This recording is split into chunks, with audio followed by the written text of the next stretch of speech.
Salut tout le monde, c'est Lightfox, on se retrouve sur Minecraft avec ChatGPT. Salut, ça se passe. Ah, j'adore quand tu lances tes vidéos comme ça, avec toute cette énergie. J'espère que tes projets avancent bien. T'as des nouvelles idées pour tes prochaines vidéos ou tes prochains projets?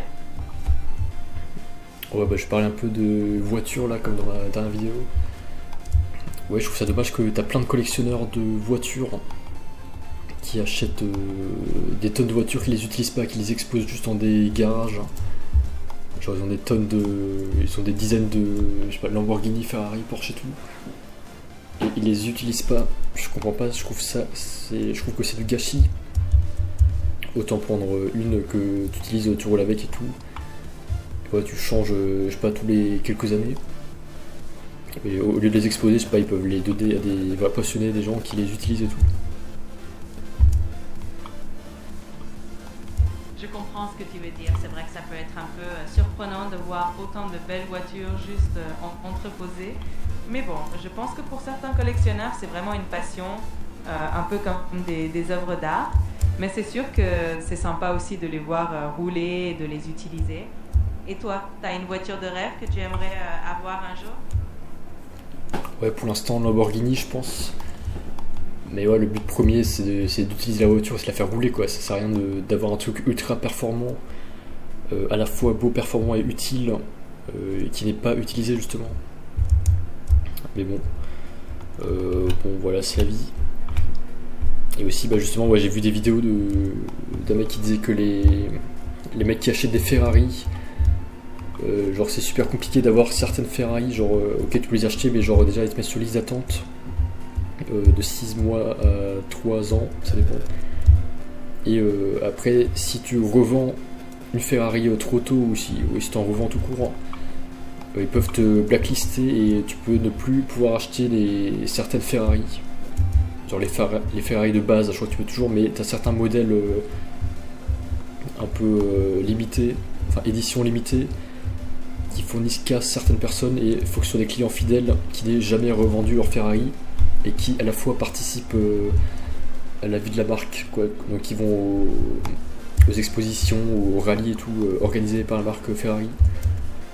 Et du coup ils récompensent à chaque fois à la fois ceux qui sont le plus actifs, voilà, qui sont un peu ambassadeurs de la marque, qui ont des Ferrari et qui n'ont jamais revendu leur Ferrari, et qui ont à la fois un statut social pas mal élevé, donc qui font pas n'importe quoi, qui postent pas leur story sur Insta avec la Ferrari, parce que là t'as un youtubeur qui avait acheté une Ferrari, il l'avait tuné en mode Nyan 4, genre il a refait la peinture dessus, et, il a mis un Nyan 4, donc c'est le truc d'internet là, le chat avec la couleur arc-en-ciel, et après il était blacklisté, il avait plus le droit d'acheter de Ferrari après ça, parce que ils autorisent que les couleurs officielles et les personnalisations officielles fournies par la marque. Du coup, t'as pas le droit de la modifier ou de la personnaliser toi-même. Sinon, après, ouais, ils te blacklistent et tu peux plus acheter de Ferrari. Ah oui, c'est vrai que c'est un peu particulier l'univers de Ferrari avec toutes leurs règles et leur façon de sélectionner leurs clients. Ça montre à quel point ils tiennent à leur image de marque et à l'exclusivité de leur modèle. Mais bon, ça fait partie du jeu, j'imagine, quand on veut une voiture de prestige. En tout cas, c'est fascinant de voir toutes les subtilités de ce monde automobile de luxe. Ouais, ça va loin, t'as des levels où après, il y a certaines personnes qui sont des clients super fidèles, qui peuvent demander de faire une Ferrari personnalisée rien que pour eux, genre ils peuvent la dessiner eux-mêmes, la faire sur mesure, voilà. Mais bon, moi pour l'instant je pense une Ferrari de base, non, une Lamborghini de base, ça m'irait bien, genre, enfin ça me conviendrait. Je veux dire, je cherche pas les éditions limitées ou les trucs que personne n'utilise. Je sais pas, rien que la Lamborghini de base, jaune là, elle est super belle. Genre t'as plein de voitures de luxe dans ces marques là, Porsche, Lamborghini, Ferrari, qui sont déjà super ouf. Donc pour l'instant ça me suffirait largement. Je suis pas du tout exigeant au niveau du modèle, ou le modèle limité, ça je m'en fous un peu que ce soit un modèle limité ou j'en sais rien. Mais ouais, du coup ça c'est vrai, mais bon, ça si t'as l'argent, n'importe qui peut l'acheter. faut juste attendre un peu quelques mois, mais voilà, c'est juste pour le reste où ça peut poser problème. Bon voilà, ça c'est tout pour les bagnoles, les caisses.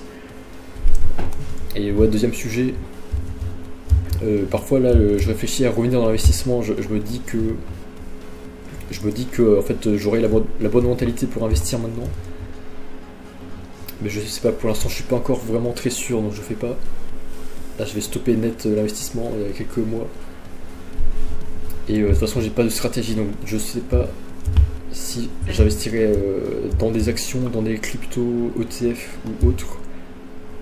Parce qu'après mine de rien c'est aussi un investissement, enfin tout est un investissement, donc t'as pas que la bourse et les actifs financiers, bah t'as aussi comme là donc les voitures de luxe, les montres de luxe, les appartements, l'immobilier, les maisons et tout. Après j'en sais rien, tous les autres trucs genre les yachts, les bateaux et tout, donc tout ce qui est immobilier un peu. Mais voilà, voiture de luxe en fait c'est un investissement quelque part, donc c'est un univers. Donc j'imagine que t'en as qui investissent pas en bourse ou en crypto, mais qui investissent dans des voitures, qu'ils gardent, qu'ils collectionnent ou qu'ils revendent, j'en sais rien. Mais voilà, c'est aussi un investissement comme un autre, donc je sais pas en fait si je reviens dans l'investissement financier, c'est-à-dire voilà, actions, ETF, crypto, ou si j'attends, si j'investis ailleurs, parce que là pour l'instant j'investis. Ça fait partie des investissements. En fait, j'investis pas vraiment d'argent, mais j'investis plutôt mon temps dans les réseaux sociaux, donc dans la création de contenu et dans mes qualités, c'est-à-dire qualité de devenir youtubeur, parler, trouver du contenu, tout ça. Enfin, ça c'est extrêmement enrichissant déjà, même si ça te rapporte pas, c'est extrêmement enrichissant. Investir, c'est aussi. Et voilà, j'investis ça, mais j'investis aussi dans les vêtements, l'high-tech et tout, quelques trucs comme ça, les objets tech, Apple et tout. Mais bon. Pour le reste, il faudrait que je me trouve une stratégie. Je sais pas encore si je reviens dans l'investissement, mais pour l'instant, non. Prends ton temps, c'est tout à fait normal de vouloir bien réfléchir avant de te relancer. En attendant, c'est chouette de profiter de ce que tu aimes et d'investir dans des choses qui te font plaisir.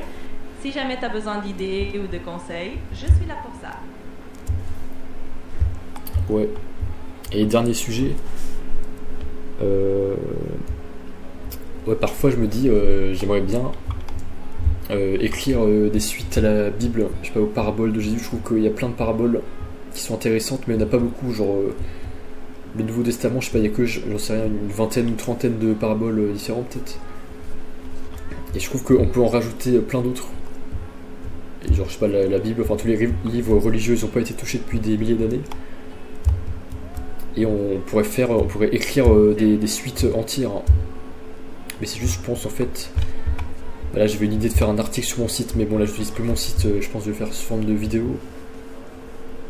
Bon, en fait, bon, je vais pas appeler ça Bible 2, mais en fait, je vais faire un truc à moi, juste qui ressemble un peu, mais ouais, des petits trucs qui te donnent des leçons, genre des histoires simples.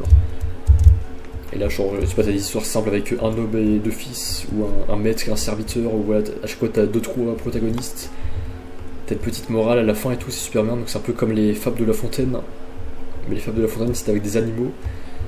Et le mec, il trouvait plein de morales à chaque fois. Genre, il y avait des centaines de fables. Et c'est super bien, t'avais plein de morales qui faisaient l'éloge de qualité, comme, j'en sais rien, la générosité, l'anticipation, ouais, l'intelligence sociale, émotionnelle et tout. Et j'aimerais bien faire des petites vidéos instructives comme ça. Lightfox Stories. En regardant mon nom, Lightfox Stories, mais j'en sais rien. Voilà.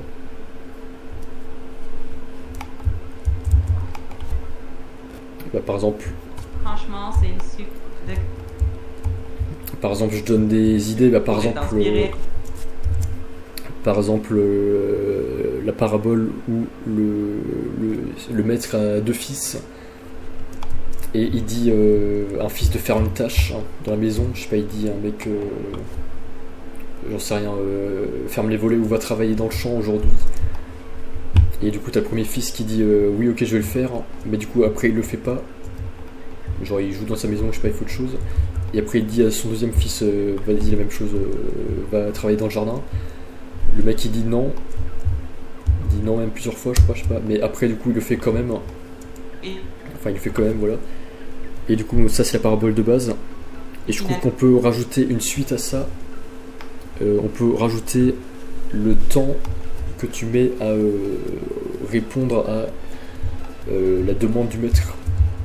Donc on peut rajouter plus un serviteur répond rapidement à la demande. Enfin, déjà oui, ok, la faire. Donc la faire, c'est plus important que de dire oui, je vais la faire et de ne pas la faire. Donc ça, ok, ça c'est l'enseignement de base. Mais on peut rajouter aussi le temps de réponse que met le serviteur à le faire. Donc le serviteur qui le fait directement quand il lui dit ou pas longtemps après, et bah a plus raison que lui qui le fait quelques jours après, parce que quelques jours après ça peut être obsolète la demande. Voilà, ça c'est le temps de plus le temps auquel tu réponds à la demande est court, mieux c'est, enfin plus tu réponds à l'exigence du maître, donc plus tu suis un peu l'enseignement du Christ, on va dire. Et aussi il y avait un autre truc. Ouais. En fait, ça je voulais mettre dans la parabole où il donne les talents aux serviteurs et il donne genre un talent au serviteur, 5 talents à l'un et 10 talents à l'autre. Et au final, celui qui en a eu 10 les a doublés, celui qui en a eu 5 pareil, et celui qui en a eu 1 l'a enterré et n'a pas fructifié l'argent. Et du coup, là pareil, je trouve qu'on peut rajouter la dimension du temps. C'est-à-dire, quand est-ce que le maître va revenir pour juger combien les gens ont de talent. Bah, s'il revient dans une semaine, tu vas pas suivre la même stratégie que s'il revient dans 1 an ou dans 10 ans. Genre, s'il revient dans une semaine, tu peux l'investir dans des actions court terme. Enfin, tu vas pas l'investir en bourse, tu vas l'investir dans des. Je sais pas, dans des trucs que tu vas. Je sais pas, tu vas faire un travail manuel, tu vas faire un truc plus simple. Mais s'il revient dans 10 ans, là t'as le temps de créer un petit empire, un business et tout. Et c'est pas du tout la même chose, donc. Parce que celui qui a eu 5 talents ou celui qui a enterré son talent, si le maître était revenu beaucoup plus longtemps après, t'en sais rien, peut-être qu'ils auraient eu plus d'argent que lui qui a doublé ses talents au début, celui qui en avait 10 et qui les a doublés. Ouais, je sais pas si tu vois ce que je veux dire.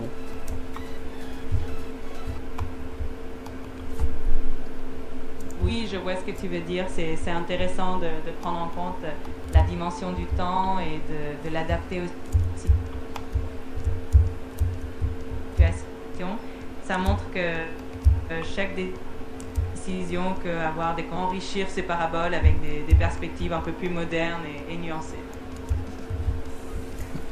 Ouais, et ensuite, dernier sujet, enfin non, dernière idée de parabole que je rajouterai ou je sais pas, je ferai dans ma liste, c'est, je sais pas, par exemple, un employé, enfin un serviteur d'un maître, et je sais pas si j'ai déjà vu quelque part ou je sais pas, ça m'a dans un film ou un truc comme ça, mais bon, c'est un peu une morale de base un peu qu'on peut inventer. Et bah c'est un serviteur d'un maître qui se plaint qu'il était fidèle après plein d'années. Et le mec il est toujours pas mieux payé. Enfin il est toujours payé au même tarif, ou alors il se plaint de ses conditions de travail et tout. Et après le maître lui dit pourquoi tu te plains, regarde ce que t'es devenu maintenant comparé à ce que t'étais avant que tu viennes faire mon job. Avant t'étais un loser, t'avais rien, t'étais pauvre, t'avais des vêtements troués et tout. Et maintenant t'es devenu riche, t'as une femme, des enfants, t'as ta maison, tu es reconnu dans la société, tu fournis un travail, les gens apprécient ton travail. Est-ce que ce n'est pas le plus important, est-ce que tu n'es pas devenu une meilleure personne avec ce travail? Donc voilà, déjà le maître lui dit regarde ce que tu es devenu, sans moi tu ne serais pas devenu ça. Et après on peut aussi rajouter un deuxième enseignement où il lui dit le maître dit au serviteur je ne t'ai jamais empêché de réaliser tes désirs, ni moi ni personne. Je ne décide pas à ta place de comment tu dépenses ton temps libre. Tu aurais eu le temps de faire tous tes projets pendant ton temps libre, pendant tes week-ends et tout. Du coup voilà, deuxième enseignement en fait. Le serviteur pense que son travail lui prend toute sa vie et qu'il peut rien faire d'autre et tout.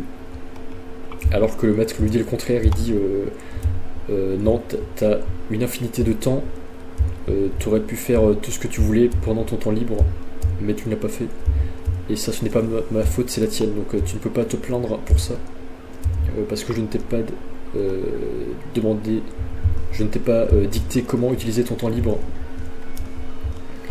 Et je te dis que tu avais assez d'énergie pour le faire. Donc voilà, ça c'est le deuxième enseignement que je rajouterai dans mes nouvelles paraboles, un peu la Bible 2 ou les nouvelles paraboles de Jésus qu'on peut rajouter. Une leçon de responsabilité et de gestion du temps, en effet. Donc voilà, si je fais un film ou des vidéos instructives, explicatives, voilà. Bon voilà, c'est tout pour ces petites vidéos. Mais en fait, ouais, on peut dire que aussi un peu tous les films et toutes les séries, ouais, Netflix, enfin tous les films, Netflix, Disney et tout, c'est un peu comme des mini-bibles, c'est un peu comme des livres religieux, mais sous format plus court et plus intéressant, plus cool. Ça te donne quand même des morales et tu vois des personnes inspirantes qui t'apprennent des valeurs et ça t'apprend un peu la vie. Donc voilà, c'est très cool en fait. Tout est lié et voilà, les youtubeurs en particulier, bah, MrBeast et tout, je trouve que c'est une personne super inspirante. Et tous les artistes, musiciens et tout, tous les youtubeurs, hein, je trouve qu'ils sont inspirants et tout le monde a à apprendre des autres. Et tout le monde a inspiré tout le monde, à offrir quelque chose aux autres, à leur apprendre quelque chose qu'ils n'ont pas.